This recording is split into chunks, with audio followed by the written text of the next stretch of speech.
মানগাঁ লোকসভা কেন্দ্রের 51, 52, 53 বুথে লোডশেডিং থাকায় ভোটারদের পক্ষে ভোট দিতে অসুবিধা হয়। ভোটাররা ক্ষিপ্ত হন বলে খবর।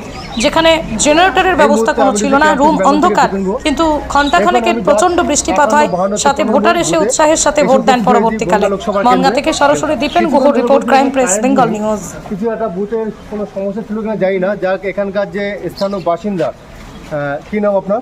মঞ্জুর মল্লিক। মঞ্জুর ভাই, কোনো প্রবলেম ছিল এখানে? প্রবলেম 2-3 ঘন্টা ধরে এই কোনো বুথে, 3টে বুথ, 51 নম্বর, 52, 53 নম্বর বুথে কোনো কারেন্ট নেই। ভোটাররা ভোটই দিতে, আমি একজন ভোটার, আমি ভোট দিতে গিয়ে টেরই পেলাম না। আর মোবাইল তো অ্যালাউ নেই। তাহলে এইভাবে যে ইলেকশন কমিশনের যে দায়িত্ব, সেই দায়িত্বটা তো পুরোপুরি এগিয়ে আছে। ভোটাররা কিন্তু ভোট দিতে পারছে না, কারেন্টের অভাব, লাইটের অভাব ছিল।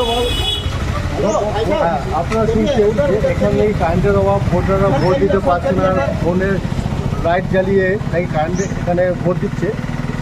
এই আপনারা কি মনে হচ্ছে কোনো ইলেকট্রিক অফিসে ফোন টোন করা হয়েছে যে আসছি তো এখানে? সেটা তো আমরা সাধারণ পাবলিক কী করে বলবো কোথায় ফোন করে পেয়েছে না করে। এখন কি কারেন্ট আছে বলে মনে হয় আপনার? আমার তো মনে হয় তো না এখন এই মুহূর্তে কারেন্ট নেই, কোনো তবে জেনারেটরের ব্যবস্থা মোমবাতি বা কোনো ইমার্জেন্সি লাইট কোনোটারই সুযোগ সুবিধা নেই। একদম পুরো অন্ধকারে ভোট হচ্ছে, মানুষ দেখতে পাচ্ছে না কিসে ভোট দিচ্ছে, কিসে ভোট করছে। যাক এখানকার পাবলিক বলছে অন্ধকারে ভোট দিচ্ছে। আর যেহেতু এখানে প্রচণ্ড বৃষ্টি হচ্ছে,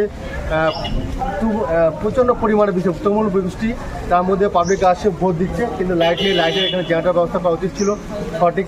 এখনও জেনারেটার আমরা দেখিনি। এখানকার পাবলিক বলছে যে এখনও পর্যন্ত